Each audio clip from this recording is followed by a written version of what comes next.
Conte, vamos dar continuidade ao ciclo de Gigantes, porque livros clássicos, agora com a conferência então, do professor Jaimir Conte, sobre o ensaio sobre o entendimento humano do Locke. O professor Jaimir, então, é graduado e mestre em filosofia pela Universidade Federal de Santa Catarina, doutor em filosofia pela Universidade de São Paulo, professor do Departamento de Filosofia da Universidade Federal do Rio Grande do Norte de 2006 a 2010. Atualmente é professor associado do Departamento de Filosofia da Universidade Federal de Santa Catarina e editor associado da revista Princípio.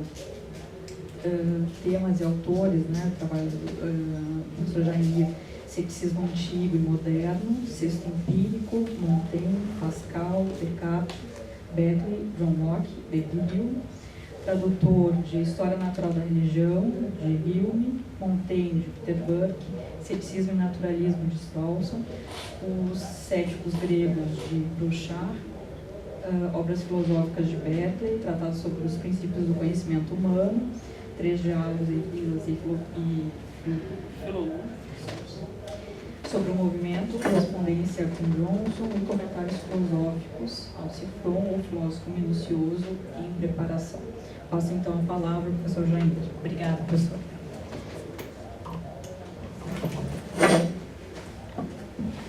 Mais uma vez, boa noite. Inicialmente, gostaria de agradecer o convite feito pela professora Marina e pelo Gabriel para esse ciclo de conferências sobre alguns dos clássicos da história da filosofia. Espero que minha apresentação não seja cansativa, ela talvez seja um pouco longa, mas de uma obra também muito longa, seria difícil falar em um breve tempo. Eu vou começar, na verdade, a minha apresentação, vou pedir para o Ítalo colaboração no sentido de passar os slides. Vou começar com a leitura de uma obra literária. A passagem selecionada vai ser projetada aqui. Dizei-me, Senhor, em tudo quanto jamais lestes, esteve alguma vez um livro como o Ensaio sobre o Entendimento Humano de Locke? Não me respondais inconsideradamente, porque muitas pessoas, bem o sei, citam o livro sem ter o lido, e muitas, tendo o lido, não o entenderam. Se qualquer desses for o vosso caso, como escrevo para instruir, contar-vos-ei em 3 palavras o que seja o livro. É uma história. Uma história? De quem? Sobre o quê? Onde? Quando? Não vos apreceis. É um livro da história, Senhor, o que possivelmente eu recomendará aos olhos do mundo, do que se passa na própria mente do homem. E se disserdes só isso do livro, e nada mais, fareis figura nada desprezível num círculo metafísico. Assim, Laurence Sterne apresenta o ensaio de John Locke em A Vida e as Opiniões do Cavaleiro Tristram Shandy, obra literária publicada em 1760, portanto 70 anos após a publicação do ensaio. O próprio Laurence Sterne confessa em um outro escrito ter sido bastante influenciado pela leitura do ensaio. Bom, eu não pretendo dizer aqui hoje, como Sterne, apenas isso, que o ensaio é um livro da história do que se passa na própria mente do homem, e dar a impressão de que sou um especialista sobre essa obra clássica. Na verdade, não sou um especialista, e por isso surpreendeu-me, na verdade, o convite para falar sobre o ensaio, do qual nunca realizei um estudo aprofundado, e cuja leitura parcial, que inicialmente fiz, foi orientada pelo meu interesse em compreender a filosofia de Berkeley, num tempo em que a tradução completa do ensaio não estava disponível em português. Na verdade, tínhamos, e ainda temos na coleção dos pensadores, uma seleção de passagens do ensaio, junto com outros textos do Locke no volume dos pensadores. A primeira tradução completa dessa obra para o português saiu, na verdade, numa edição portuguesa em 1999.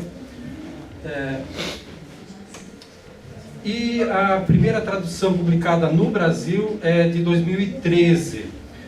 A capa da edição, da Martins Fontes, a capa da edição portuguesa. Essa obra, na tradução para o Brasil, feita pelo professor Pedro Paulo Pimenta, que depois acabou, de certo modo, não reconhecendo a tradução ou não autorizando a tradução, porque a editora publicou antes de uma checagem final. Mas isso é outra história.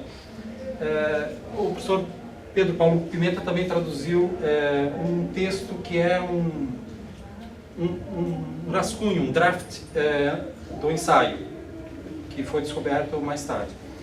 Bom, o ensaio, considerado uma das principais obras da filosofia moderna, foi publicado com a data de 1690, mas na realidade apareceu no final de 1689. De modo que o livro estava à venda antes do início do seu ano nominal de publicação. Dado seu caráter monumental e que sua redação não correu da noite para o dia, em primeiro lugar eu gostaria de mencionar algumas informações sobre o período anterior à sua publicação. E em seguida eu pretendo apresentar muito rapidamente os objetivos expressos por Locke, destacar alguns dos temas centrais do ensaio, que é uma obra que é dividida em 4 livros. Na edição standard inglesa atual, o volume contém 800 páginas, então é um livro volumoso. Minha apresentação não consistirá numa análise detalhada, nem tampouco num exame minucioso de algum tópico específico contemplado pelo ensaio.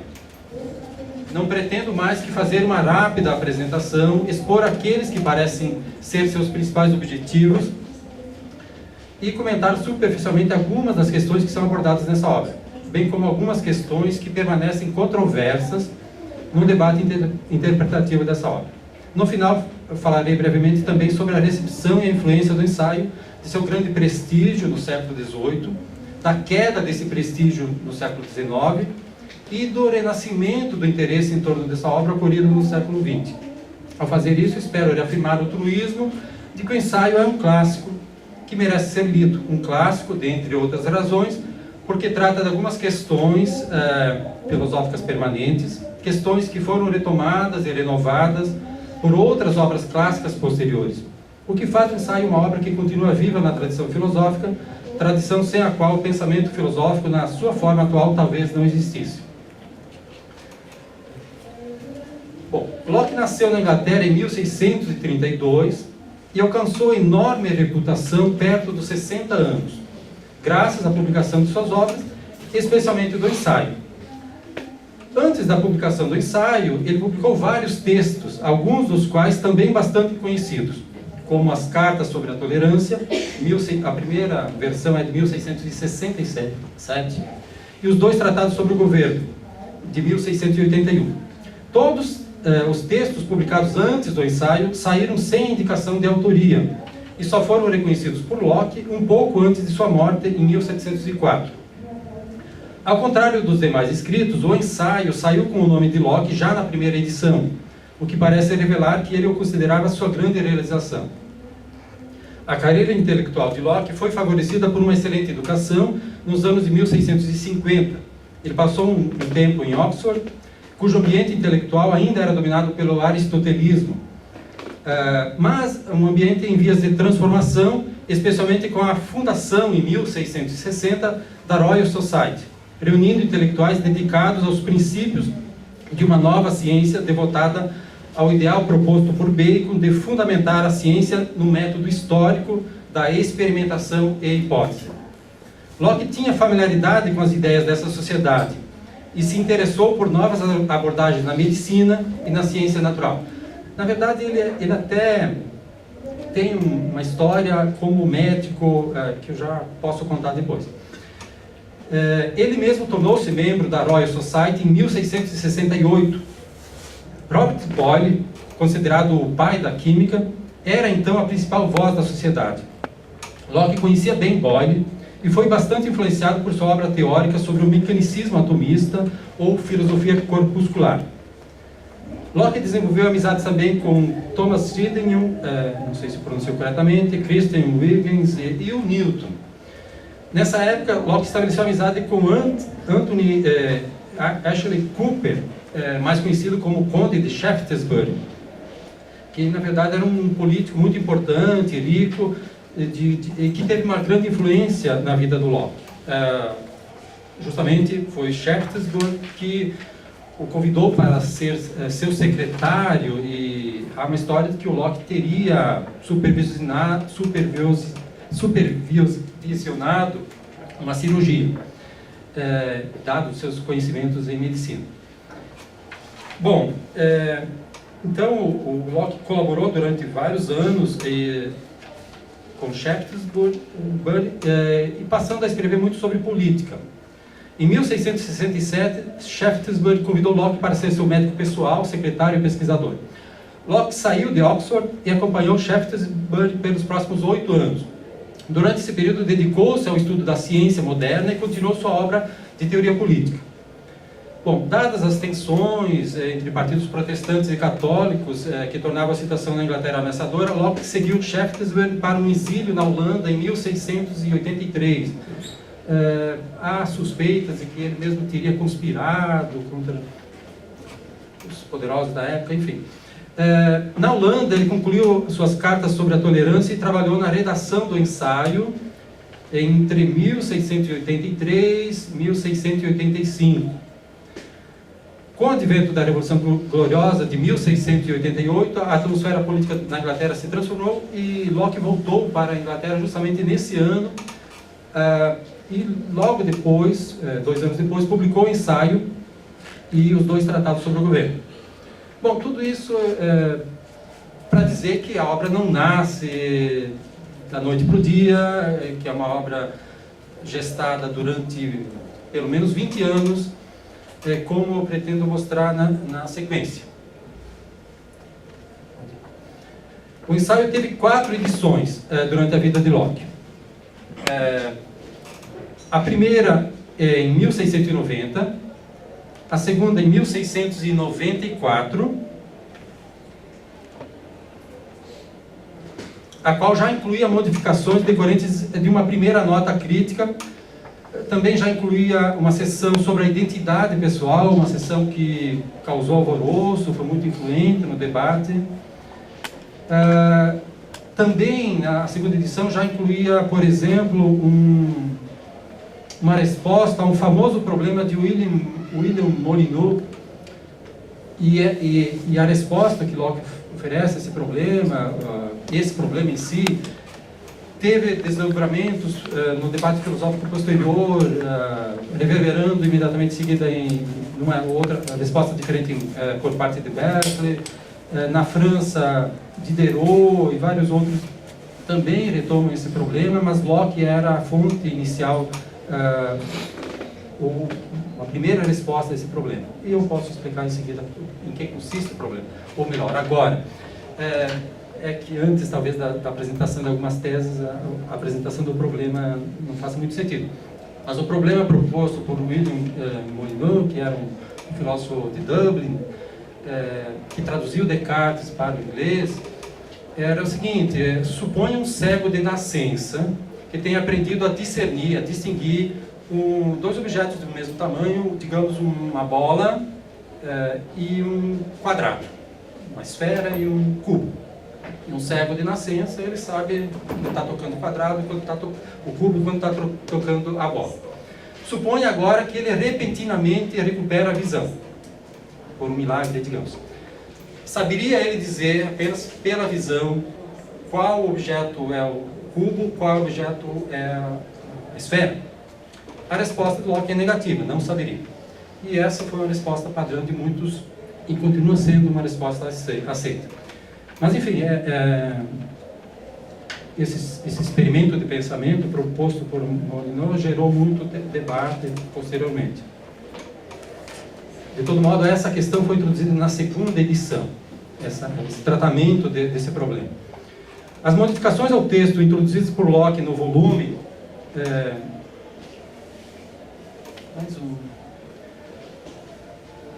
As modificações ao texto introduzidas por Locke no volume da 4ª edição publicada saíram numa 5ª edição de 1704. As alterações e acréscimos realizados por Locke transformaram a obra de tamanho originalmente modesto num volume considerável.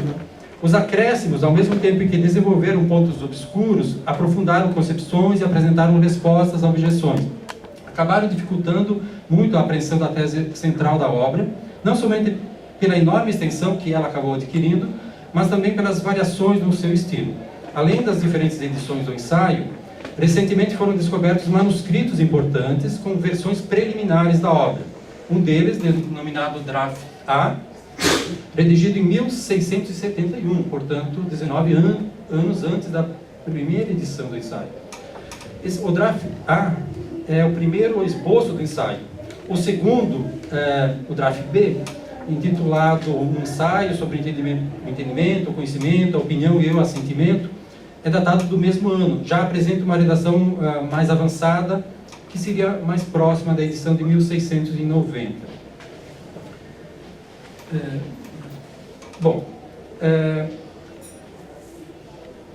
Locke descreve as origens do ensaio de maneira bastante breve na famosa passagem da Epístola ao Leitor. A Epístola ao Leitor é uma espécie de introdução, onde o Locke se dirige usando o tu, de uma forma bem íntima ao leitor. Nessa Epístola ao Leitor, que não é um texto longo, então ele apresenta alguns dos objetivos da obra. Ele menciona um episódio, ele diz que numa certa ocasião, mas ele não especifica quando foi exatamente essa ocasião, mas que com base numa referência que é encontrada no Draft A, essa ocasião deve, segundo os intérpretes, ter ocorrido antes de 1671. Ele diz que ele e um grupo de 5 ou 6 amigos haviam se encontrado para discutir um assunto bastante remoto, mas ele também não diz que assunto é esse, e que eles acabaram envolvidos em grandes perplexidades, as quais não tinham se dado conta antes. Locke considerou que, uma vez, na verdade, então, ele disse que se deu conta que, antes de levar adiante aquela discussão, que não sabemos exatamente qual era, eles deveriam investigar as capacidades do próprio entendimento humano para ver quais objetos seriam ou não predispostos ao nosso entendimento. Então, isso é um dos objetivos que ele apresenta na Epístola ao Leitor.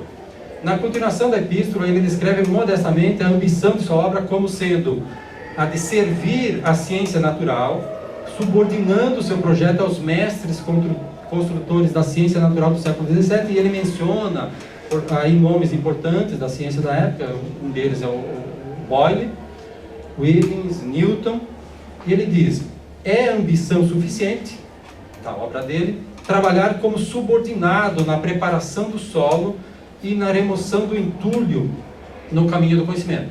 Então, ele apresenta o projeto dele como um projeto de uma certa modéstia. Com esse tipo de afirmação, Locke parece colocar no centro do seu projeto o ideal da concepção padrão da epistemologia moderna e do seu papel. Qual seria esse ideal da concepção padrão da epistemologia? Investigar as capacidades cognitivas humanas e remover os vários tipos de confusões e outros equívocos sobre a própria cognição que impedem a busca por um conhecimento mais substantivo. Ou seja, sua preocupação seria a de determinar os limites do entendimento humano em relação à ampla variedade de tópicos, fornecendo assim critérios para determinar o que alguém pode reivindicar legitimamente saber e o que ele não poderia reivindicar como sabendo. Bom, o apelo frequente a vários princípios da ciência natural, juntamente com a caracterização que o próprio Locke faz de seu projeto como estando subordinado às ciências, levou alguns intérpretes a pressupor que o principal objetivo do ensaio é construir uma teoria das ideias que apoia e defende os métodos científicos modernos. O próprio prestígio da obra baseou-se principalmente na leitura de que ela seria uma aplicação bem-sucedida do método da filosofia natural ao estudo daquilo que pertence à mente. Não se pode negar que boa parte do ensaio pretende realizar esse objetivo. No entanto, ler a obra apenas sobre esta perspectiva não é compreender bem a sua intenção. Apesar de o ensaio ser claramente motivado pelos interesses de Locke na ciência moderna, Locke também dedica um espaço significativo para questões de conhecimento moral e religioso.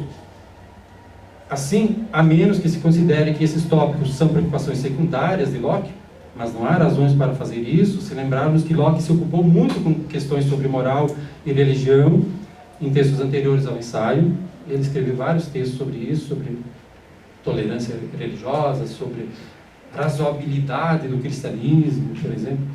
Bom, convém ter, na verdade, se a gente pensar nisso, convém ter uma compreensão, portanto, mais abrangente dos propósitos do ensaio e não reduzir a obra a uma preocupação estritamente voltada para as ciências naturais.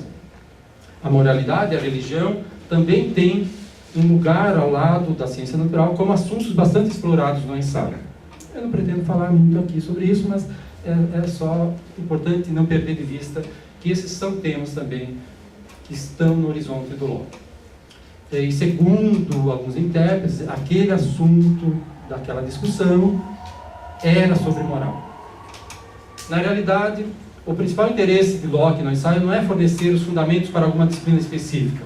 Seu projeto é examinar a natureza da investigação, suas fundamentações, seus padrões de verdade e os meios que temos para melhorarmos investigações sistemáticas de todos os tipos.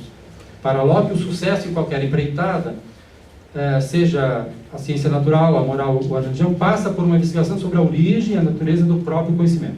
Portanto, Locke propõe uma descrição apropriada de nossas ideias e das relações que podem ser estabelecidas razoavelmente entre elas. Dessa forma, podemos evitar as armadilhas de buscarmos certeza onde há apenas probabilidade, ou de afirmar um conhecimento onde o conhecimento não pode ser obtido, por exemplo. Como Locke coloca no início do livro 1, é válido, portanto, buscar os limites entre opinião e conhecimento e examinar o propósito de não examinar a propósito do que não conhecemos com certeza as medidas de regulação do nosso assentimento e de moderação da nossa convicção. A tarefa de examinar a origem e o conteúdo de nossas ideias, em última análise, busca estabelecer o que nossas mentes são capazes de conhecer e também os padrões apropriados para a verdade. Para Locke, os problemas que impedem um aprendizado real surgem quando não levamos isso em consideração. Afirmações que excedem os limites das ideias e da razão humanas nos levam a debates insolúveis e também a uma confiança exagerada e nociva. Daí a importância de fazer uma investigação acerca da origem, da certeza e da extensão do conhecimento humano, juntamente com os fundamentos e os graus de crença, opinião e consentimento. Bom, o objetivo básico de Locke é assim descobrir aquelas regras por meio das quais uma criatura racional pode e deve governar suas opiniões e ações que delas dependem, como ele coloca no capítulo 1 do livro 1, parágrafo 2. Bom, como eu anunciei no começo, eu pretendo falar brevemente sobre os 4 livros, de alguns mais e de alguns menos. O livro 1 é um livro que tem um propósito, digamos assim, negativo. No início do livro 1, Locke afirma que a primeira tarefa é investigar a origem das ideias e as maneiras pelas quais o entendimento vem a ser fornecido com essas ideias. Ok, mas isso ele não vai fazer no livro 1, vai fazer no livro 2. No livro 1, na verdade, o objetivo central do Locke é defender que o entendimento não é abastecido com princípios e ideias inatas, que não temos, pois, conhecimento inato. Então, é um propósito de atacar uma doutrina amplamente defendida na época, não apenas por Descartes, mas Descartes era um dos alvos também, mas não apenas. Essa doutrina da existência de princípios e ideias inatas não foi uma defesa exclusiva da parte de Descartes. Diferindo do propósito construtivo dos demais 3 livros, o livro 1 tem um propósito, portanto, destrutivo. Locke trata o inatismo como uma hipótese empírica e sustenta que não há boas evidências para apoiar essa hipótese. Ele vai apresentar alguns argumentos contra a doutrina das ideias inatas. Eu, obviamente, simplifiquei aqui alguns daqueles que seriam os principais argumentos. Contra a doutrina das ideias inatas, Locke argumenta, por exemplo, que o assentimento universal não existe. Crianças e doentes mentais não têm ideia do princípio de identidade, nem de princípios éticos fundamentais, nem do princípio de não contradição. Para negar o assentimento universal, basta olhar para as crianças, por exemplo, que não têm qualquer desses princípios e só os adquirem com o tempo. ou para outros povos que jamais desenvolveram ideias como a de Deus. Locke vai explicar que a ideia de Deus também não é uma ideia inata, enfim, é uma ideia da reflexão. Por outro lado, o assentimento universal sobre ideias e princípios, caso exista, poderia ser explicado sempre por as ideias inatas. Locke critica também o argumento de que as ideias inatas estariam impressas na mente, mas só seriam reconhecidas quando se desenvolvesse a razão. Se o uso da razão fosse necessário para o reconhecimento de uma ideia inata, não se teria como distinguir uma ideia inata de uma não inata. Supor a existência de ideias inatas, não reconhecidas até que se fizesse uso da razão, implicaria afirmar que os homens, ao mesmo tempo, as conhecem e não as conhecem. Bom, Locke não deixa, como eu já disse, não deixa claro a quem ele está atacando quando ataca a doutrina das ideias inatas. Embora um dos principais alvos fosse Descartes, no entanto, como mostrou um dos comentadores, John Walton, numa obra de 1956, ao atacar tal doutrina, Locke está atacando posições que eram amplamente sustentadas e difundidas na Inglaterra no século XVII e continuaram a ser sustentadas após a publicação do ensaio, na base de que as ideias e os princípios inatos eram necessários para a estabilidade da religião, da moralidade, da lei natural, por exemplo. Mais tarde, no século XIX, por exemplo, o declínio da receptividade do ensaio também se deve a uma retomada e uma adesão novamente à teoria da doutrina das ideias inatas. O ataque de Locke contra a doutrina das ideias inatas abre espaço para a sua tese de que a mente humana, no momento do nascimento, é como um quadro em branco, uma tábula rasa, sobre a qual a experiência escreve. Então esse primeiro livro é, digamos assim, uma preparação do terreno, um ataque, uma doutrina amplamente defendida, aceita, mas com esse ataque o Locke não está aprovando as suas teses. Ele está preparando o terreno para apresentar suas teses, o que ele vai fazer no livro 2.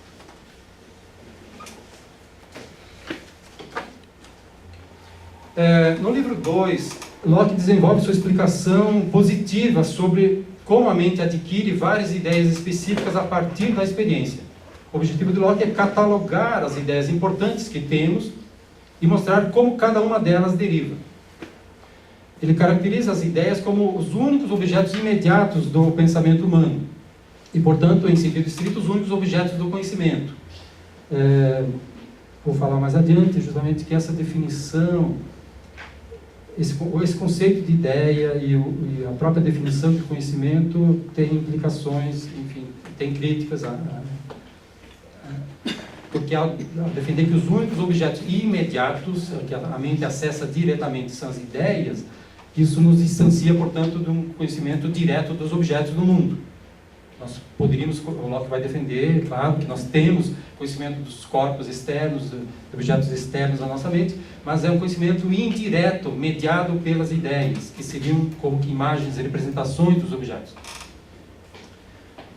Para Locke, as duas fontes das ideias são sensação e reflexão. Ambas têm por base a experiência. A sensação fornece à mente ideias sobre objetos e processos do mundo exterior, com percepção distinta de todas as qualidades sensíveis, como azul, amarelo, doce, amargo. E a reflexão fornece à mente ideias que não poderiam ser obtidas a partir de coisas externas. A reflexão é uma espécie de sentido interno que nos torna conscientes dos processos mentais que nós temos, processos como perceber, pensar, duvidar, crer, raciocinar, conhecer, enfim. Bom, aqui é um quadro que não está completo, e não sei se está tão bem preciso, eu sofri um pouco para desenhá-lo, mas a minha leitura vai tentar esclarecer alguns tópicos desse quadro. Locke classifica as ideias em simples e complexas. Bom, ideias são objetos da nossa mente, então faltou a mente aí.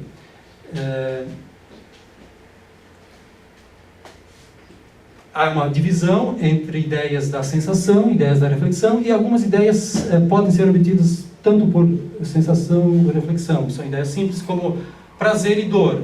Bom, eu posso ter prazer por sensação, por experimentar um sorvete doce, e agora apenas por lembrar da doçura do sorvete, então volta a ter um prazer mental, sei lá. Então, é sensação e reflexão. As ideias simples derivam diretamente da experiência, ideias simples lá em cima, via sensação ou reflexão. São sempre ideias que a mente adquire passivamente a partir de objetos externos a ela. Algumas ideias simples que temos são obtidas apenas via um sentido, como as cores. Não se pode ter a ideia de cor pela audição, é só pela visão. Outras ideias, nós podemos obtê-las por mais do que um sentido. Eu posso ter a ideia de movimento pela visão, ao ver um objeto se deslocando. Posso ter a ideia de movimento pela audição, por exemplo, e assim por diante. Algumas são obtidas apenas via sensação, outras apenas via reflexão, e outras podem chegar à mente tanto por sensação como por reflexão, prazer, deleite, dor, irritação, poder, existência, unidade. Bom, as ideias complexas, como a ideia de homem, a ideia de exército, homem, mulher, enfim, é uma ideia complexa, são formadas pela união mental voluntária das ideias simples. Uma vez que a mente tenha um estoque de ideias simples, ela pode combiná-las em ideias complexas de vários tipos. Nesse aspecto, a mente é ativa. Embora Locke conceba a mente como uma folha em branco em relação ao conteúdo, ele considera que nascemos com uma variedade de faculdades e habilidades para receber, manipular ou processar o conteúdo, uma vez que o conteúdo é adquirido a partir da experiência. Locke vai falar, na verdade, de alguns poderes da mente. Por exemplo, a mente pode se engajar em 3 tipos diferentes de ação para unir ideias simples. Uma delas é combinar as ideias simples em ideias complexas. Ideias complexas podem ser de 2 tipos, de substâncias, modos. Ideia de substância, ideia de árvore, ideia de cadeira, ideia... Substâncias são existências independentes. Tem vários tipos de substâncias, obviamente. Tem substâncias corporais, materiais, tem substâncias espirituais, Deus é uma substância, anjos, humanos, animais, plantas, cadeiras, são tipos de substâncias. Modos são existências dependentes, ideias matemáticas e morais e toda a linguagem convencional da religião, da política e da cultura. A segunda ação que a mente realiza é pôr juntas 2 ideias simples ou complexas, pôr juntas uma para a outra, de modo que a mente possa contemplá-las de uma só vez, sem as unir. Isso nos dá ideias das relações. Bom, uma terceira ação, um terceiro poder da mente é a produção de ideias gerais por abstração. Isso o Locke vai trabalhar bastante no livro 3, sobre ideias gerais abstratas. Então, qual seria esse poder da mente de formar ideias gerais por abstração, de particulares, deixando de fora circunstâncias particulares, de tempo, lugar, o que limitaria a aplicação de uma ideia a um indivíduo em particular. Então, eu poderia formar, segundo Locke, a ideia geral de um triângulo que não fosse nem de um tipo ou de outro, nem isósceles, nem escaleno, mas a ideia de triângulo enquanto tal. Para Locke, o processo de abstração que leva a mente a formar ideias gerais ou abstratas permite passar do caráter individual das coisas à generalidade das palavras. É o que também garante a otimização do uso da linguagem, porque se tivéssemos que ter para cada coisa no mundo uma palavra específica, a comunicação ficaria inviabilizada, a transmissão do conhecimento também. Então, a linguagem opera a partir de os termos são termos gerais. Eu uso o termo árvore para designar uma árvore no quintal, outra árvore na floresta e assim por diante.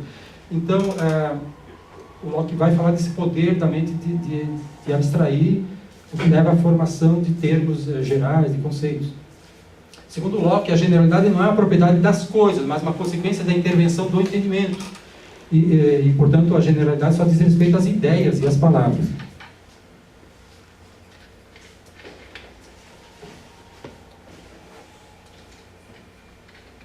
Bom, além dessas 3 habilidades da mente, existem faculdades como a memória, que permite o armazenamento de ideias, enfim, há todo um mapeamento da mente.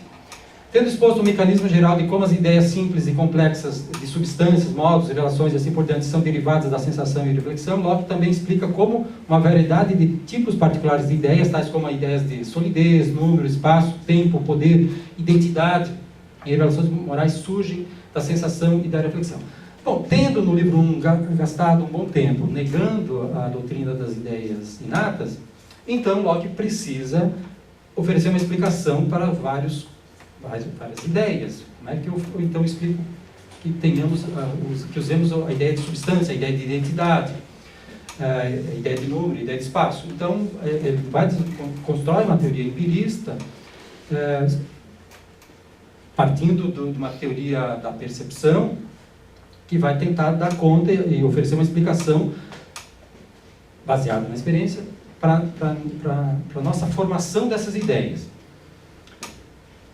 Uma outra distinção importante que Locke introduz no livro 2 e que gerou muita discussão é a distinção a partir de uma terminologia introduzida por Boyle entre as qualidades primárias e qualidades secundárias. Isso já está mencionado um pouco aqui, nesse quadro. Bom, aqui temos um objeto, que está representado pela maçã, do qual podemos ter ideias via sensação, ideias que podem ser simples ou por um sentido ou por mais um sentido, que podem ser ideias de qualidades primárias ou ideias de qualidades secundárias. Próximo slide, por favor. Aqui, primeiro vou definir, nos termos do Locke, que seriam ideias, qualidades primárias e qualidades secundárias. Locke afirma que, para revelar a natureza das nossas ideias e para discorrer inteligivelmente sobre elas, será conveniente distingui-las conforme sejam ideias ou percepções em nossas mentes e conforme sejam modificações da matéria nos corpos que causam em nós tais percepções. Há aqui no texto do Locke uma certa vagueza no uso do conceito, do termo ideia, porque às vezes ele está falando de ideia como um item da mente, mas às vezes ele está falando de ideia como uma qualidade sensível que está no objeto. Repito, ou leiamos novamente a passagem. Distingui-las conforme sejam ideias ou percepções em nossas mentes e conforme sejam modificações da matéria nos corpos. Então está usando o termo ideia para falar de modificações nos corpos, que causam tais percepções em nós, que causam as ideias em nós. Mas em outro momento ele especifica e esclarece que talvez então é melhor usar o termo qualidades sensíveis, por exemplo, e não ideias, quando se está referindo a essas modificações nos objetos. Bom, as qualidades primárias, então, de um corpo, são propriedades que o corpo possui independente de nós. Então, se pode desaparecer do mundo, os corpos vão continuar tendo aquelas propriedades. Você pode dividir aquele objeto. O Locke vai dar um exemplo do grão de trigo. Você divide em partes, ele vai continuar tendo tamanho, extensão, figura e assim por diante. E essas são, portanto, qualidades primárias que seriam inerentes aos corpos. Então, qualidades primárias são propriedades que o corpo possui independente de nós, como ocupar espaço, estar em movimento, em repouso, ter solidez e textura. As qualidades secundárias são poderes nos corpos para produzir ideias em nós, como cor, sabor, cheiro e assim por diante, que são causados pela interação do nosso aparato perceptual particular com as qualidades primárias do objeto. Mais adiante. Nossas ideias de qualidades primárias, Locke vai dizer o seguinte: ok, temos ideias na nossa mente de qualidades primárias e ideias de qualidades secundárias. Qualidade secundária, por exemplo, é a ideia de cor.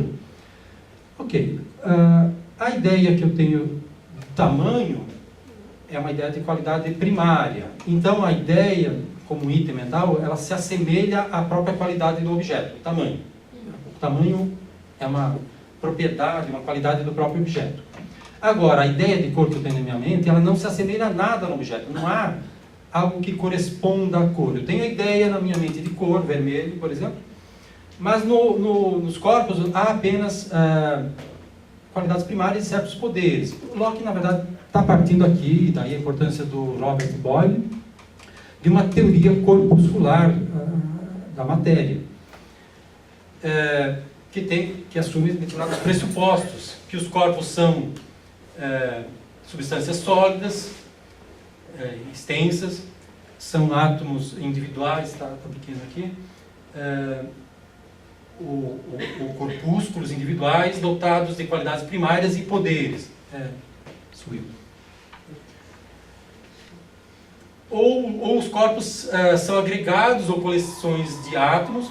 Corpos podem ser compostos por, na verdade, por textura, o que explica as mudanças por causação mecânica. Locke está assumindo ali uma teoria atomista, que é retomada da filosofia grega, que os corpos são compostos por corpúsculos. Os corpúsculos são os átomos indivisíveis da matéria, então é um limite. Como é que eu explico as mudanças dos corpos? Pela textura, por arranjos diferentes dos corpúsculos. Bom, então o que há no objeto maçã são qualidades primárias e certos poderes que afetam os nossos sentidos, que levam a mente, portanto, a ter uma experiência perceptiva. Eu tenho ideias de qualidades primárias, tenho ideia de tamanho, de forma. Por exemplo, se eu experimento a maçã, eu vou ter ideia de sabor. O simples olhar para a maçã vai me dar a ideia de cor vermelha. Mas a ideia que eu formo na mente de cor vermelha, ela não se assemelha a nada no objeto. Enfim, não há uma correspondência. Tá, eu poderia falar mais sobre isso, mas como há muita coisa pela frente, eu vou depois reservar para eventuais questões.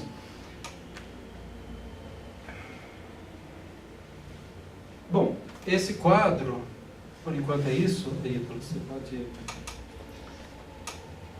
Tá, isso está mais no livro 2. O livro 3, só vou mencionar rapidamente, é mais dedicado a uma teoria da linguagem. Enfim, no livro 3, há uma abordagem então, da natureza das palavras, uma abordagem da natureza da linguagem em geral, com uma explicação de como as palavras obtêm e retêm seus significados, da conexão das palavras com as ideias. Na verdade, o Locke defende uma teoria que é discutível, polêmica, que as palavras representam ideias. O papel vai falar do papel das palavras no conhecimento, a importância de ideias gerais abstratas, aquilo que eu mencionei antes, para a classificação dos particulares, sem termos, conceitos gerais, a comunicação, o próprio conhecimento de objetos particulares do mundo seria inviável. Tá, isso eu não vou comentar muito, fica por isso mesmo. É um livro também bastante longo. O livro seguinte é o livro 4. Bom, no livro 4, Locke explica a natureza e os limites do conhecimento, a probabilidade, a relação entre razão e fé. Ele começa definindo o que é conhecimento e estabelecendo o que os seres humanos podem ou não conhecer. O conhecimento, segundo a definição que Locke apresenta, envolve a visão do acordo ou desacordo de nossas ideias. O conhecimento, segundo essa definição, envolveria então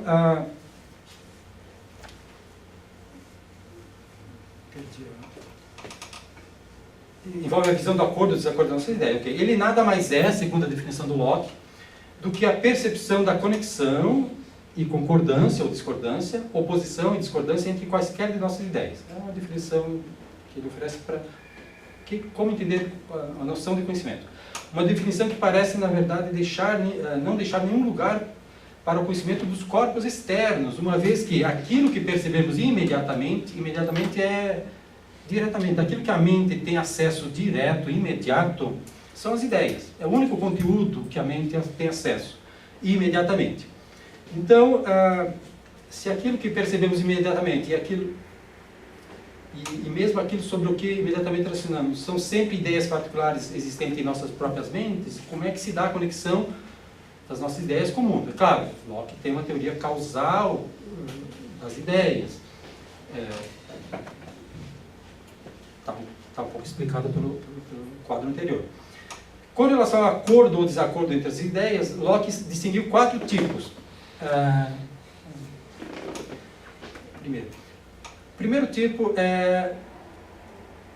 ele definiu o conhecimento como percepção de um acordo ou desacordo entre ideias. É essa a definição de conhecimento. Bom, agora então ele esclarece que haveria 4 tipos de acordo ou desacordo. Um deles é a percepção de identidade ou diversidade. Consiste na percepção pela mente do que cada uma das ideias é e, portanto, a diferença de umas em relação às outras. Por exemplo, que azul não é amarelo, que preto não é branco. Isso é a percepção do acordo ou desacordo, identidade ou diversidade. A segunda relação consiste na percepção pela mente da relação entre duas ideias quaisquer, seja de que tipo, seja de substâncias, modos ou quaisquer outros. Por exemplo, 2 triângulos sobre bases iguais, entre 2 paralelas são iguais. O terceiro é da coexistência ou não coexistência. Consiste na percepção pela mente de se as mesmas ideias se encontram ou não no mesmo objeto. E o próximo o acordo ou desacordo é em relação à existência real, fora da mente. Bom, a partir desses 4 tipos de acordo e desacordo entre as ideias, Locke distingue 3 graus de conhecimento. Essa distinção entre 4 tipos de acordo, desacordo entre ideias faz parte de uma tentativa dele elencar graus de conhecimento, de um grau de conhecimento mais elevado para um grau de conhecimento menos elevado. E ele vai distinguir, então, portanto, 3 tipos de graus de conhecimento. O primeiro que ele apresenta é o intuitivo, que se dá quando a mente percebe a concordância ou discordância de 2 ideias imediatamente por si mesmas. Quando a mente contempla 2 ideias e percebe que elas concordam ou não concordam, que elas batem ou não batem. Que um círculo não é um triângulo. É uma percepção imediata, é intuitiva. Não depende de nenhum raciocínio. Perdão. Que branco não é preto. Bom.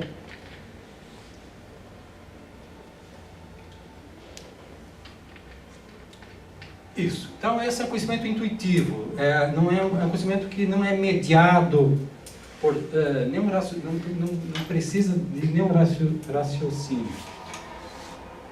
Se dá intuitivamente pela mente, pela percepção que a mente faz de um acordo ou desacordo entre esses conceitos. O segundo grau de conhecimento que o Locke apresenta é o conhecimento demonstrativo, que se dá quando a mente percebe a concordância ou a discordância de quaisquer ideias, só que essa percepção já não é imediata, mas sim é uma percepção que é mediada, que se dá pela intervenção de outras ideias, que se dá pelo raciocínio. Essas ideias de intervenção, que servem para mostrar a concordância de quaisquer 2 outras, são chamadas de provas. O conhecimento demonstrativo é, nesse sentido, menos seguro que o intuitivo. Em sentido estrito, para Locke, intuição e demonstração são os 2 graus do nosso conhecimento. Tudo aquilo que deles se afastam, tudo aquilo que se afasta da intuição e da demonstração, por mais confidentes que sejamos, é opinião ou fé. Conhecimento, então, para Locke, estritamente falando, seria apenas conhecimento intuitivo ou demonstrativo. Essa é uma definição estrita, rigorosa de conhecimento. São os 2 graus de conhecimento mais elevados. O intuitivo mais elevado, o demonstrativo menos elevado, porque já há uma segurança menor nos resultados. Bom, Locke, no entanto, ele flexibiliza essa definição a fim de incluir o conhecimento sensível, porque por essa definição, nosso conhecimento do mundo dado pela filosofia natural, pelas ciências, ficaria de fora. Não poderíamos falar de conhecimento, teríamos apenas opinião ou fé. Então ele vai falar de conhecimento sensível também. Ok. Ele mesmo diz, mas há uma outra percepção da mente quando esta se dedica à existência particular de seres finitos, fora de nós. E, excedendo a mera probabilidade, não chega a nenhum grau de certeza, mas passa por conhecimento. O conhecimento sensitivo se dá pela consciência que temos da entrada real de ideias a partir dos sentidos. O conhecimento sensível não parece se ajustar à definição estrita de conhecimento que Locke apresenta. Ele não pertence a nenhuma conexão entre 2 ideias. mas a existência atual de algo no mundo que corresponde às nossas presentes percepções sensíveis ou ideias. Nesse caso, o fato de Locke definir o conhecimento como relações entre ideias coloca uma questão sobre a realidade do conhecimento acerca dos objetos externos, ou seja, introduz a questão sobre se o conhecimento reflete o mundo real. Essa é uma dificuldade que o Locke vai precisar enfrentar. É o próprio Locke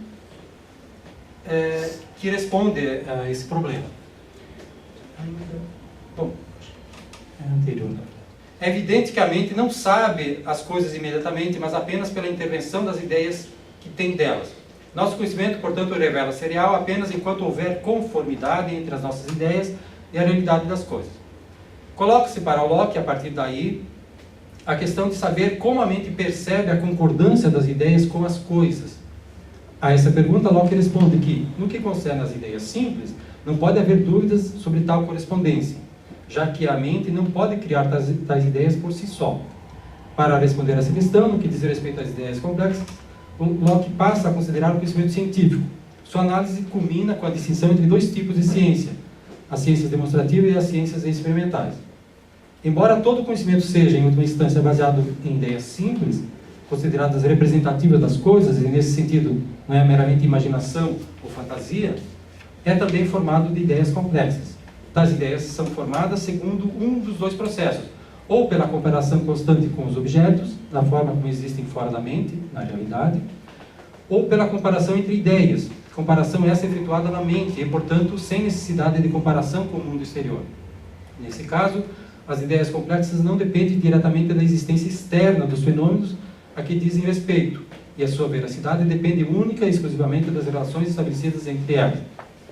Enquanto no primeiro caso as ideias complexas dependem das coisas tais como existem, e a sua veracidade depende, além da relação entre as ideias, enquanto no primeiro caso as ideias complexas dependem das coisas tais como existem, e a sua veracidade depende, além da relação entre as ideias, da relação entre as ideias e as coisas às quais se refere. Como se vê, essa definição de conhecimento de Locke levanta um sério problema, o qual, na verdade, tem sido bastante explorado.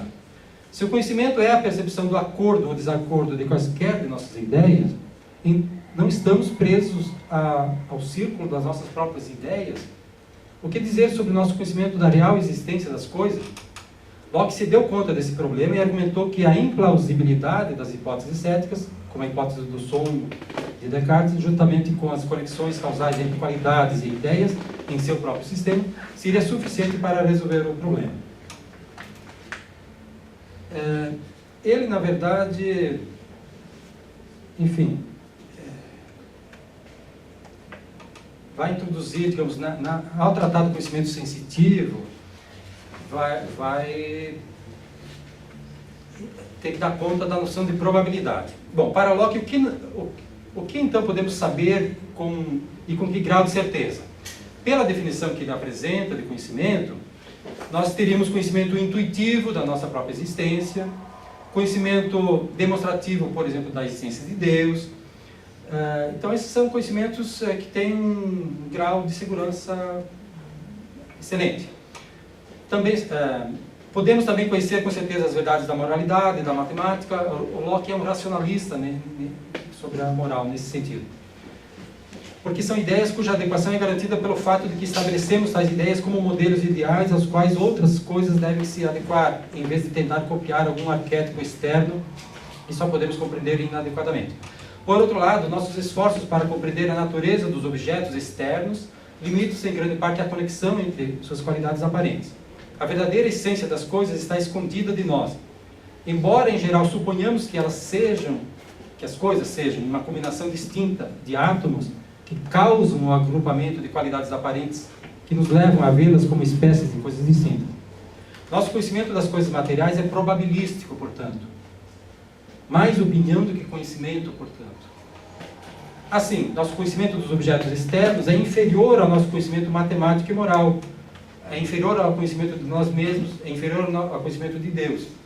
Nós temos conhecimento sensível de objetos externos que é limitado às coisas que estamos experimentando atualmente. Embora Locke sustente que só temos conhecimento de um número limitado de coisas, ele acha que podemos julgar a verdade ou a falsidade de muitas proposições, além daquelas que podemos legitimamente reivindicar saber. Bom, isso então o leva a uma discussão sobre a noção de probabilidade, pois fora o conhecimento intuitivo e demonstrativo, a maior parte das vezes o que nós temos são conhecimento de probabilidades.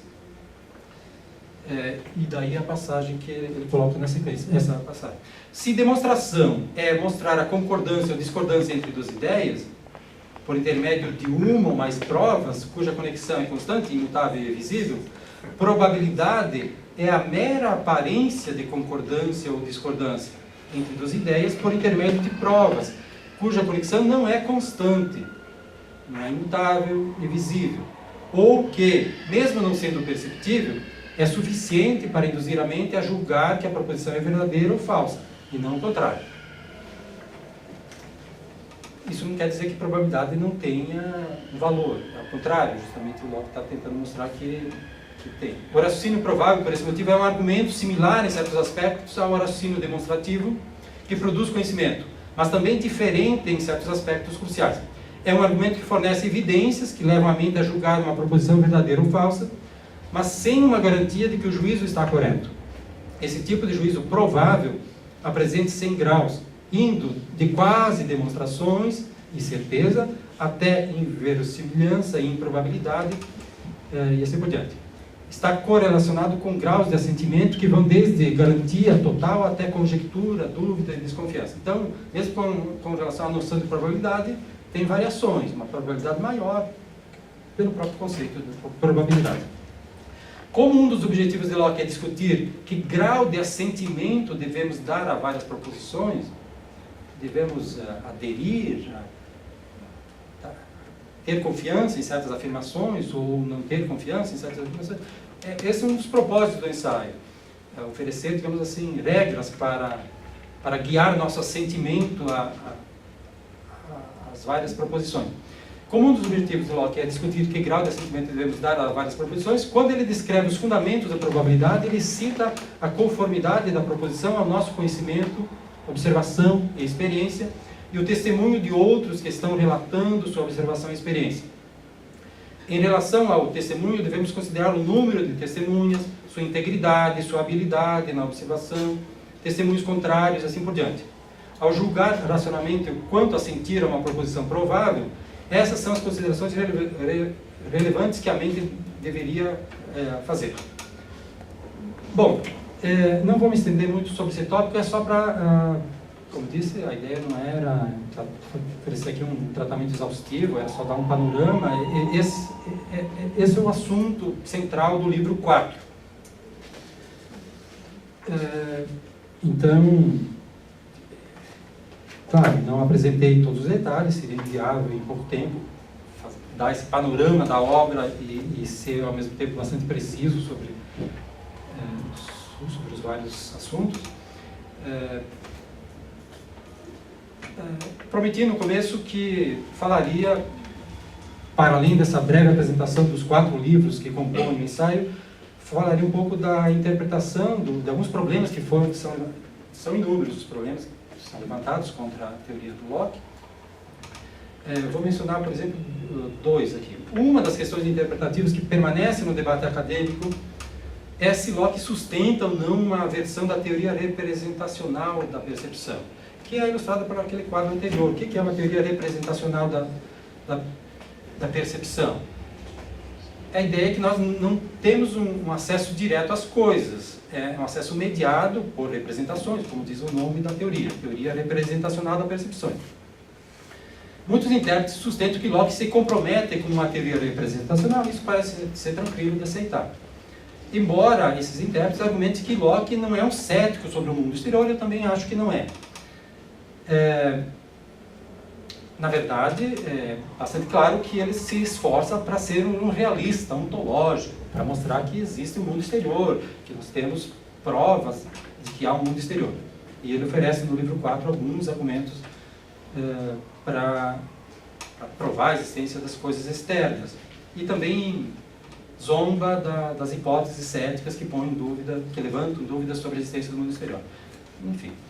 É claro que zombaria não é argumento, mas e ele, apesar de apresentar algumas provas, existência das coisas externas, a questão é saber se são provas consistentes. Bom, segundo a teoria representacional, o que a mente imediatamente percebe são ideias, isso já insisti, e as ideias são causadas e representam os objetos que as causam. Assim, a percepção é uma relação triádica, em vez de simplesmente ser uma relação diádica entre um objeto e um observador.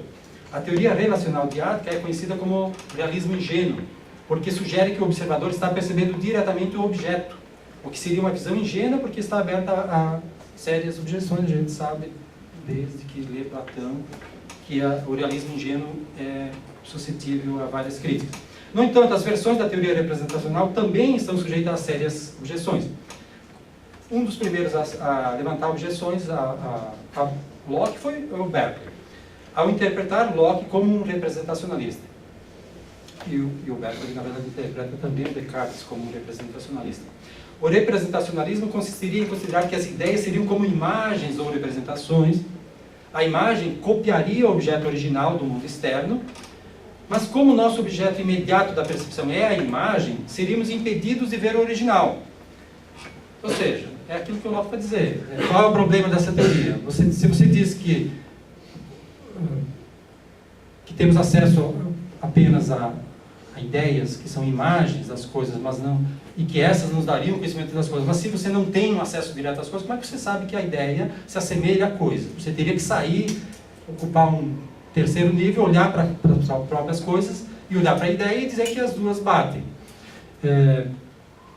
Enfim, um dos intérpretes, que depois eu incluo no final, mencionam, que trata da teoria do Locke, Jonathan Bennett, chamou essa visão do Locke de teoria do véu da percepção, para enfatizar que ver as ideias nos impede de ver o mundo externo. Essa visão do Locke abriria espaço para o ceticismo sobre o mundo externo, como alegou o próprio Berkeley. Qual a implicância do Berkeley com relação ao Locke? Porque ele via a teoria do Locke como abrindo espaço para o ceticismo.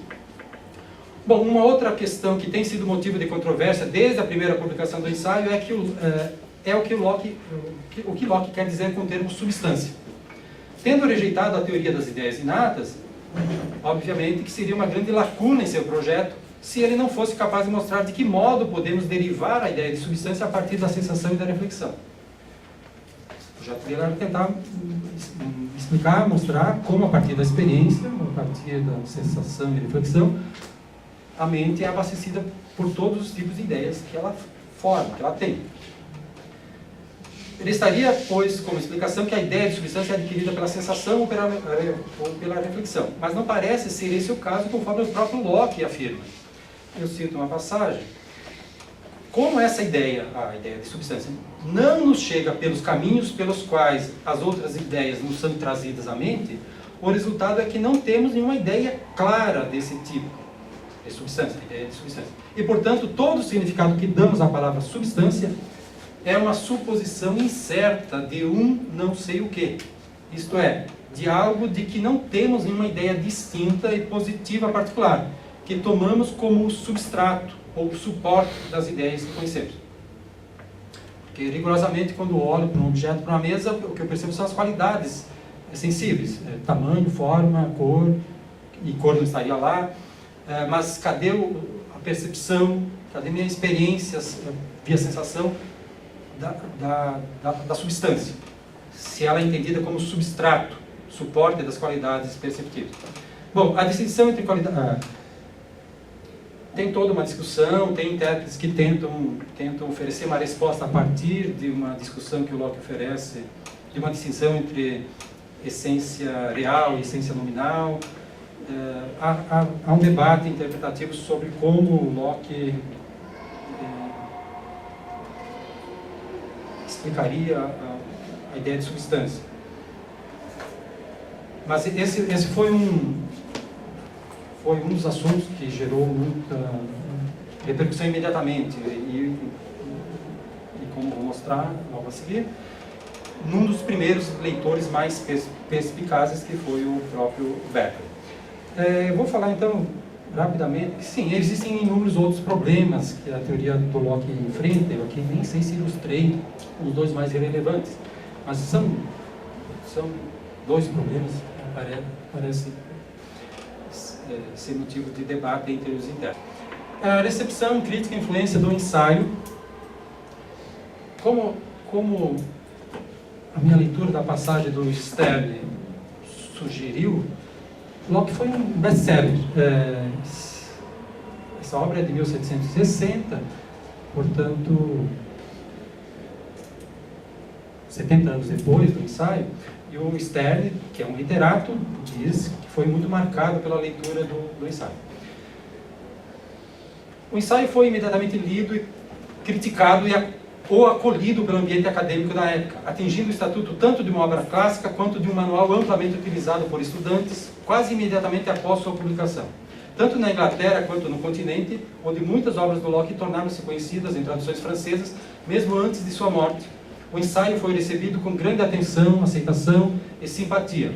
A primeira tradução francesa data de 1700, supervisionada por Locke.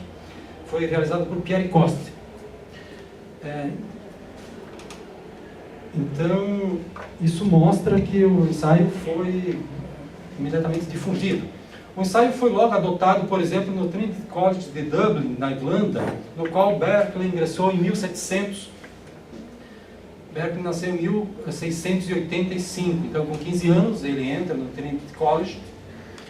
E o ensaio já era, digamos, uma obra do dia a dia.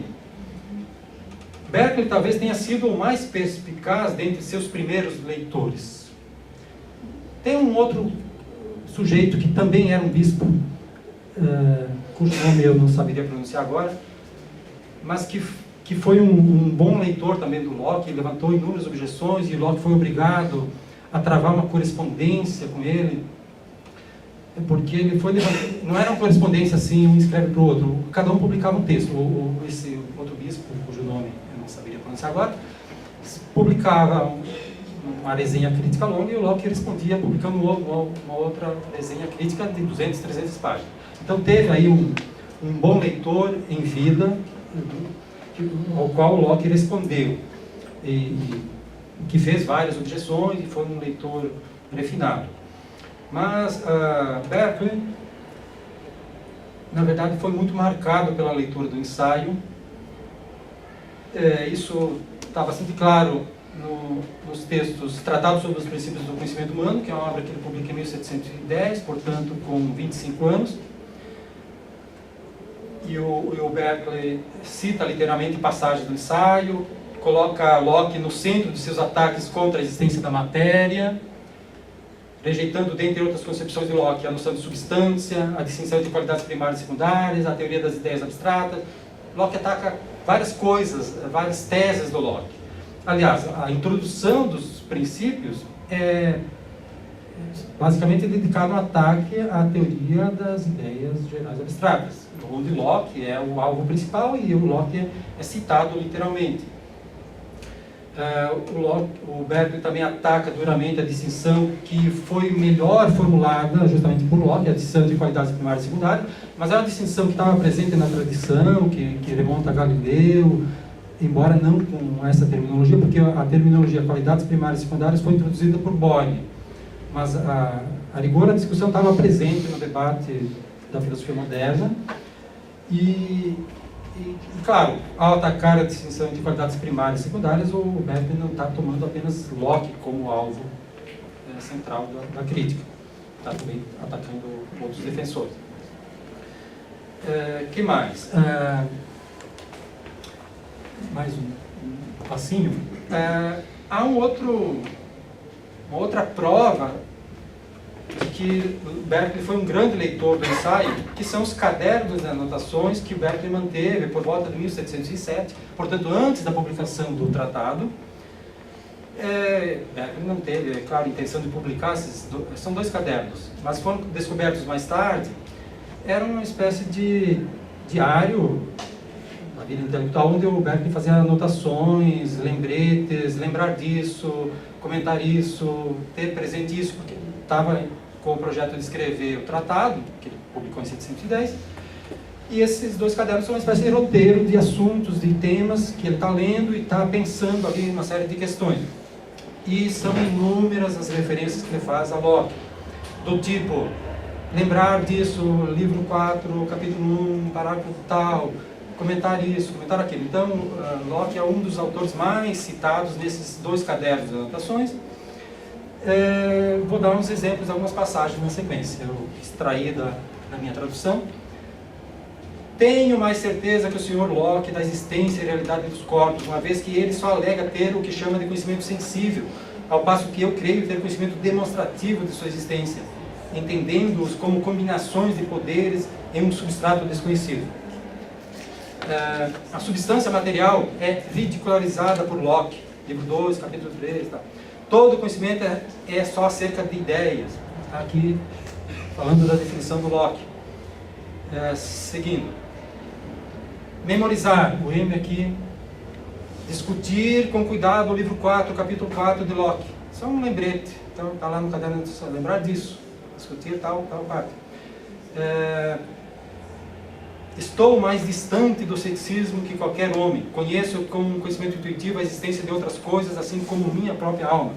Isso é o que nem Locke, nem muito menos algum outro filósofo pensante alegará conhecer. Memorizar também, o M aqui é de observar imparcialmente que Locke sustenta algumas opiniões perigosas, tais como a infinitude e a eternidade do espaço, a possibilidade de que a matéria pense. Locke, de fato, levantou uma hipótese de que Deus poderia fazer com que a matéria tivesse pensamento. A matéria não seria dotada de uma substância espiritual para ter pensamento, mas Deus poderia introduzir pensamento na matéria. Bom, apesar de Berkeley ter sido um grande crítico de Locke, ele leva adiante em muitos aspectos o pensamento de Locke e se define em parte em relação a ele. Da mesma forma, Hume acolheu e refinou muitas das teses de Locke apresentadas no ensaio. Acho que se a gente tiver presente esses graus de conhecimento que o Locke estabelece, conhecimento intuitivo, demonstrativo, depois conhecimento, isso ajuda a entender, por exemplo, a distinção que o Hume faz entre relações de ideias, questões de fato, e rigorosamente conhecimento para Hume é só diz respeito a relações de ideias, que seriam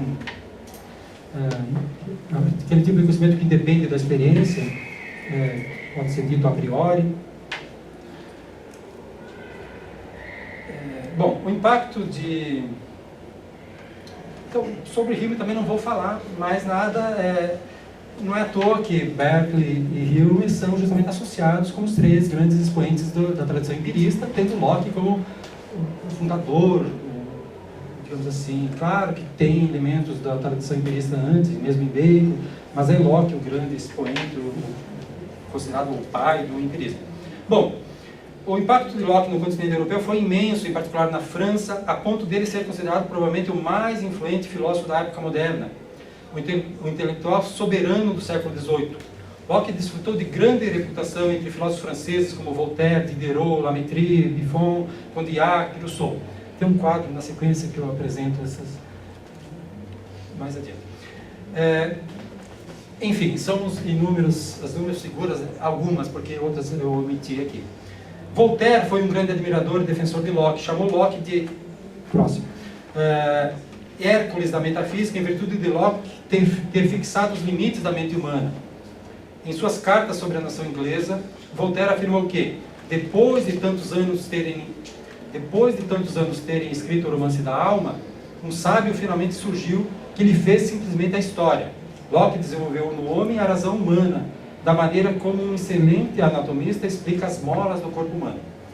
Ele se vale em toda parte da chama da física, ousa algumas vezes falar afirmativamente, mas ousa também duvidar, e em vez de definir de um só golpe o que conhecemos, examina gradualmente o que queremos conhecer. Bom, então esse é um trecho das cartas filosóficas do Voltaire, que associa Locke a Newton, uma associação que se tornou lugar comum no século XVIII, associação repetida também por D'Alembert em 1751, no discurso preliminar inserido na enciclopédia, na qual afirmou que Locke criou a metafísica, ou seja, criou a filosofia, na verdade, quase como Newton havia criado a física. Em uma palavra, ele reduziu a metafísica, a filosofia, àquilo que realmente deveria ser, a física experimental da alma. Bom, o apreço pelo ensaio de Locke no período pode ser medido também pela extensa utilização que o ensaio, ao qual o ensaio se prestou, em outros domínios. Samuel Johnson, grande crítico literário, autor de um grande dicionário da língua inglesa, tomou de Locke, para além da concepção básica da linguagem, inúmeros termos e incluiu no seu dicionário segundo os intérpretes, mais de 320 citações de Locke nesse famoso dicionário da língua inglesa. Nenhuma outra fonte foi utilizada por Samuel Johnson tanto quanto o ensaio. Na enciclopédia metódica, publicada no final do século XVIII, nos anos 1786 e 91, o ensaio de Locke é extensamente utilizado para ilustrar uma série de entradas lexicais. Um pequeno trabalho de indexação produziria rapidamente uma abundância de outras menções não triviais a Locke no mundo editorial europeu nos séculos XVII, XVIII.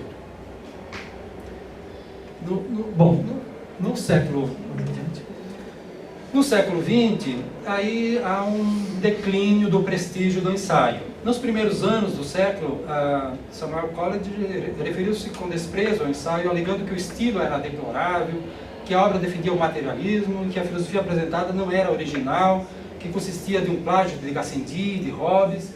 Na verdade, Gassendi, de fato, foi uma leitura importante para Locke.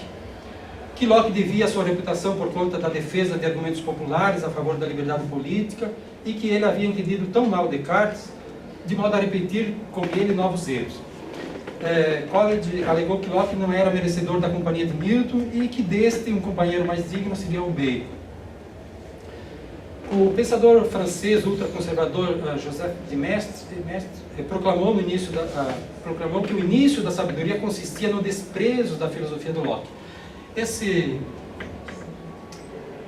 autor de Maistre, então, faz uma afirmação tão contundente como essa, né? Em 1829, o historiador e filósofo representante do ecletismo, Victor Cousin, publicou a Filosofia do Locke, um curso que passou a acompanhar o ensaio. Na verdade, então tinha uma edição francesa do ensaio, precedida por um longo texto do Victor Cousin,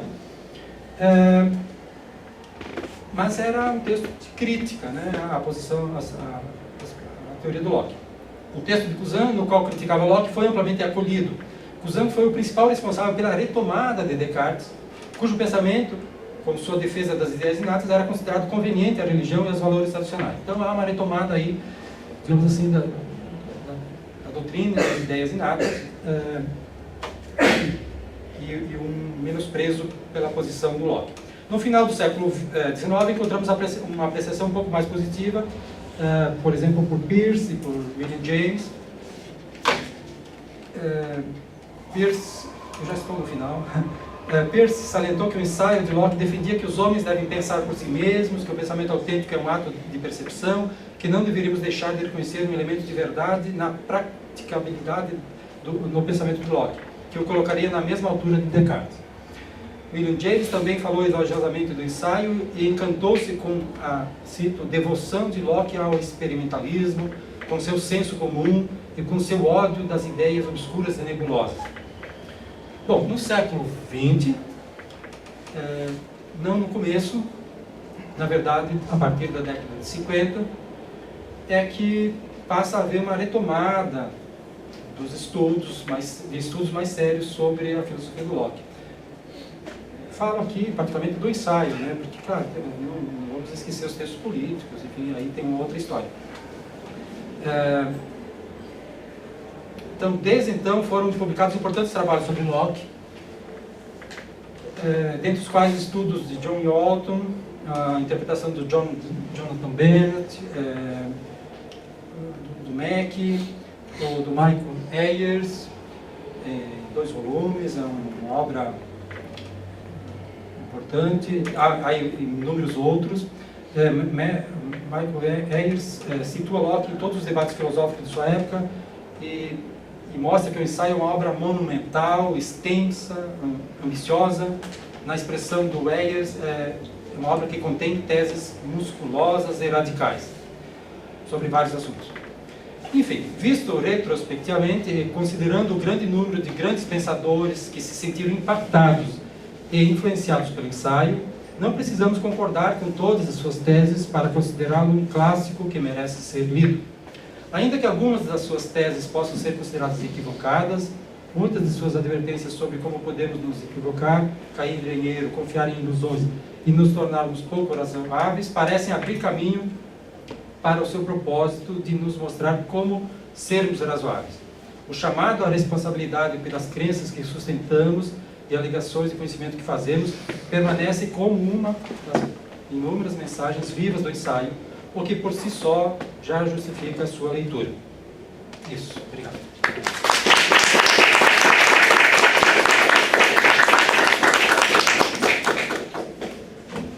Oi, Jamie, muito obrigado pela fala, uma introdução bem interessante ao John Locke.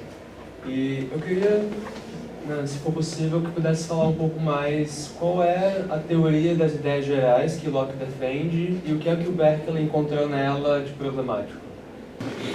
Geralmente tem dois Então, Ítalo, obrigado pela pergunta, questão. O problema é que a minha resposta talvez vai ser marcada pela leitura que eu tenho do Berkeley. Eu não tenho, digamos assim, uma análise a partir de uma leitura do próprio ensaio do Locke sobre isso. Aliás, a minha leitura do Locke como um todo foi orientada pelo meu interesse por Berkeley, inicialmente, por ele ser tão central para Berkeley. Então, eu posso apresentar rapidamente qual é a crítica que o Berkeley faz. Ele diz que a teoria das ideias gerais abstratas do Locke seria uma teoria segundo a qual nós poderíamos formar, por exemplo, a ideia geral abstrata de homem, mas que não fizesse referência a nenhum homem ou mulher, particular, que não fosse alto nem baixo, nem preto nem branco, nem gordo nem magro, e a mente poderia formar essa ideia geral abstrata. E o Berkeley acha que isso é impossível, inconcebível, formar esse tipo de ideia. Ele dá os próprios exemplos do Locke, porque o Locke menciona a possibilidade da mente formar a ideia geral abstrata de triângulo, que não é de nenhum triângulo específico, mas que seria uma ideia geral abstrata. Só que o ponto do Berkeley é que não tem como você pensar numa ideia assim. Quando você pensa numa ideia de triângulo, você pensa numa ideia de um triângulo de um tipo ou de outro. Mas veja, eu estou apresentando simplificadamente a resposta, a leitura que o Berkeley faz. Então, a partir do próprio Locke, eu nunca me preocupei, digamos assim, checar, que não era meu ponto, se a leitura do Berkeley é adequada ou não, tentar defender uma outra interpretação da posição do Locke.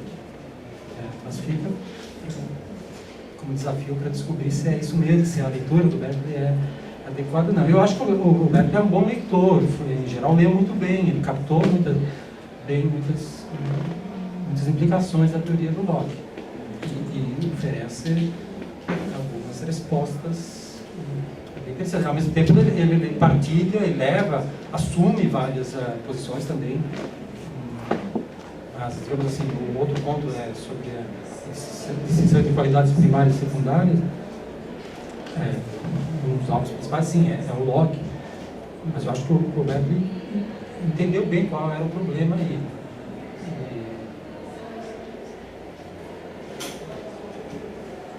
Enfim, sei que não respondi.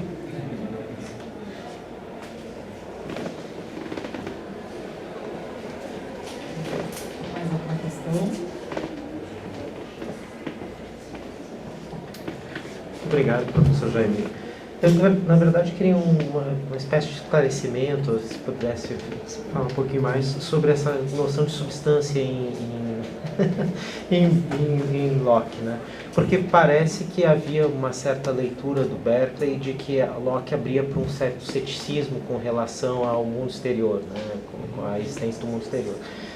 Como é que ficaria, nesse caso, essa noção de substância que daria todo esse tempo para o empirismo, né? Para a apreensão do mundo real, a partir da sensibilidade e tal, né? Como é que como é que se posicionaria, talvez, Locke nessa contenda que se abriu depois da leitura dele?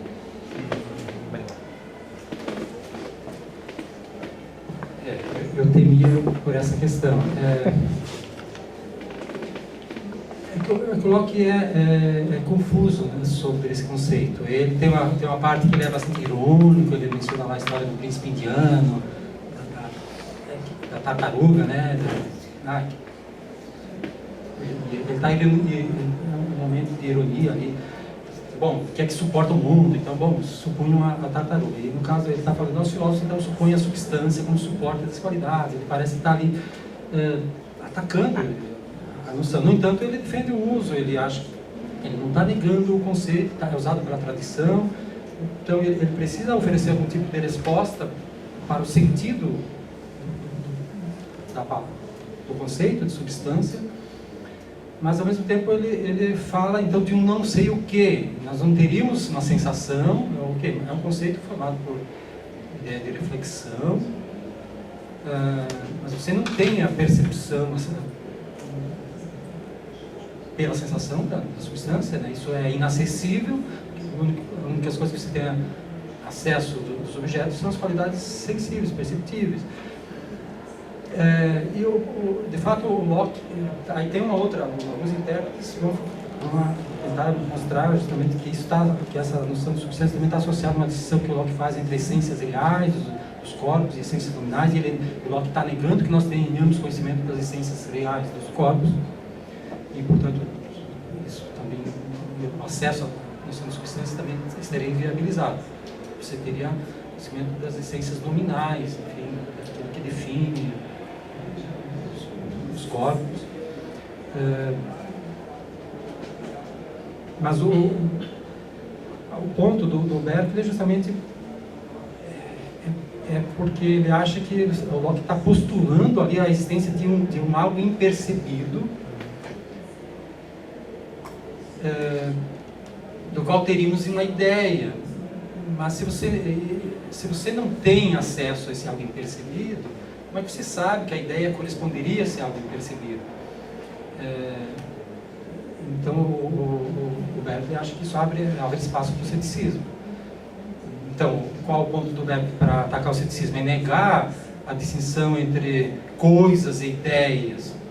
Porque para Locke há uma distinção clara. Há um mundo externo, repleto de objetos, de corpos, do qual nós temos ideias, representações. É claro que ele desenvolve uma teoria causal da percepção. As ideias não chegam assim do nada, elas têm uma ideia da cor da maçã, da forma da maçã, porque há um processo que vai da maçã, que atinge meus órgãos sensitivos, que leva a mente a formar essas ideias. Então há uma conexão nesse sentido, mas assim, uma vez tendo a ideia da cor, do tamanho da maçã, eu posso dizer que conheço a maçã, segundo Locke, indiretamente, mediado pelas ideias, que seriam representações. Então, qual é o ponto do Berkeley? Bom, isso há um dualismo, se instaura ali um dualismo entre, por um lado, coisas reais, por outro lado, representações, que seriam cópias, como imagens das coisas.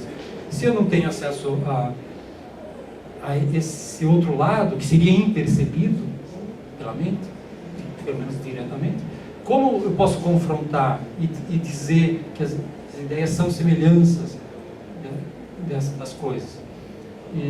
Então, qual a estratégia?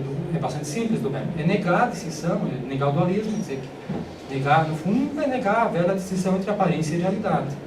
Essa saída genial do Berkeley para atacar o ceticismo. Que um corpo ele vai definir como um agregado de qualidades perceptíveis. Tudo que eu tenho dos objetos, uma maçã é uma coleção de qualidades perceptíveis, é isso. Um objeto ele redefine como uma coleção. E aí o Berkeley também é ambíguo no uso da palavra ideias, porque ele vai falar de ideias como dado de sentido, digamos, a ideia de cor, de forma, é aquilo que compõe o agregado de ideias de uma maçã.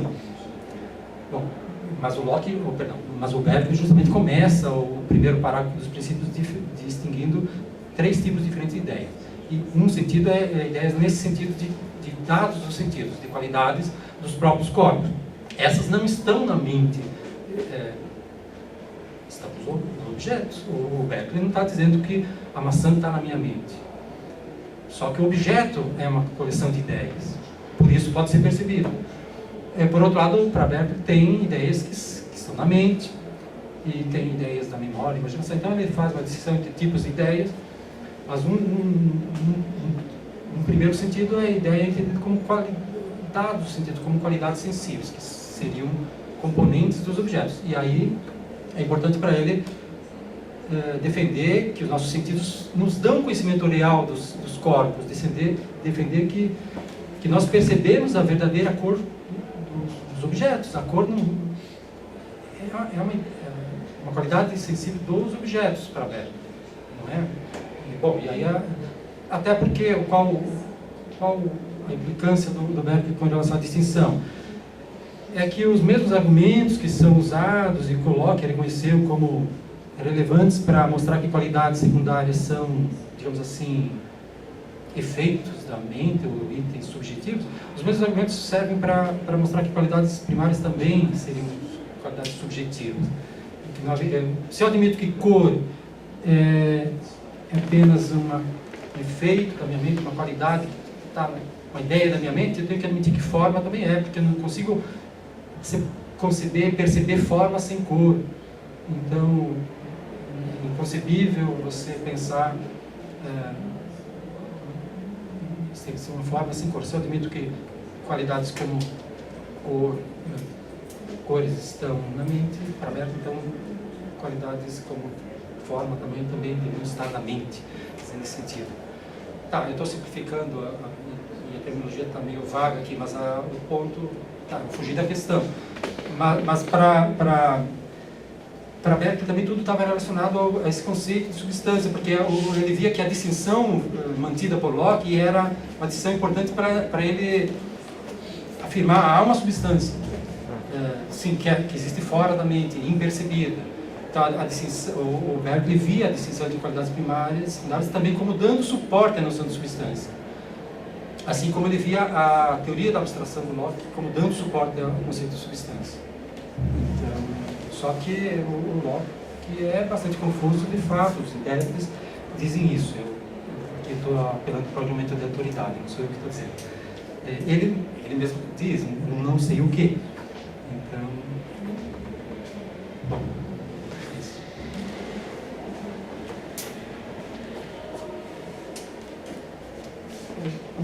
Primeiramente, queria agradecer a conferência.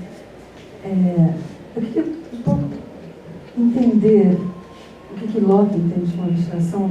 Eu tentar fazer uma distinção com o que é abstração para os medievais, que é o que eu conheço. E eu estou achando que é muito diferente. Eu queria meio que você falasse um pouco o que você pensa sobre isso. Nos medievais, quando você tem essa operação de abstração, você separa tudo que é particular, tudo que é material, e sobra o inteligível, sobra a essência. No caso de Locke, não sobra a essência, porque a essência que sobra é uma essência nominal, não é a essência, né? Então, não seria a essência. Por outro lado, parece que é uma ideia complexa. Então, se ela é complexa, ela não separa, ela junta. Né?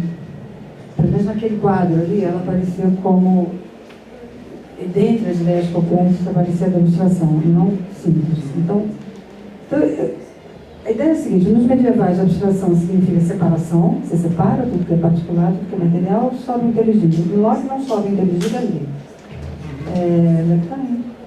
Complexas, olha ali, abstrações, está vendo? Comparação, composição, bom, estava lá. Juro que estava lá.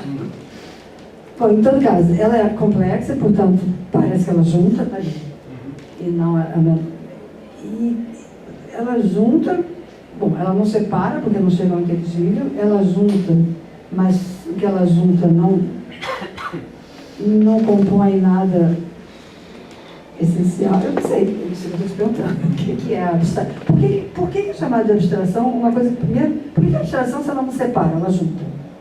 Né? E depois, quando ela junta, ela não chega ao inteligível. Então, ela não abstrai nesse sentido de chegar à essência, à quantidade da poesia. E Então, o que é a abstração? Qual é o produto da abstração e o que é essa operação? O que ela faz?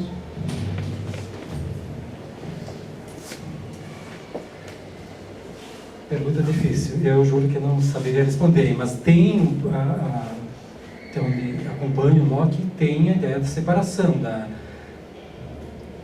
abstração justamente tem significado de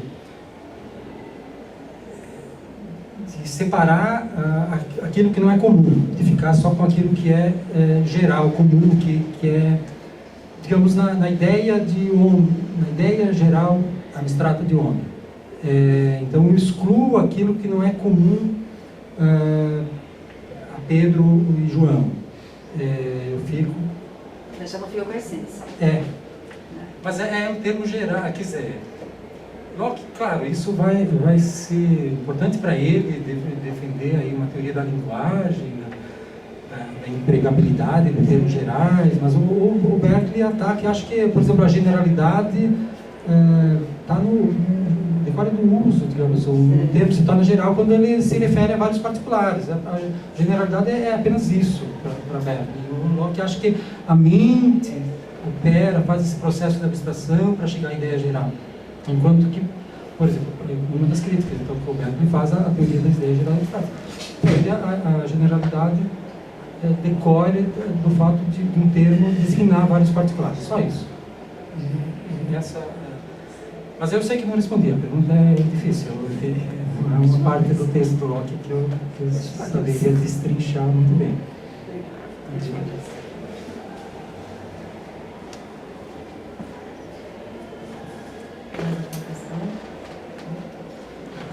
Podemos encerrar então por hoje, por esse semestre, o ciclo, e retomamos no dia 3 de agosto com uma conferência da professora Marília do Espírito Santo sobre a crítica da razão pura.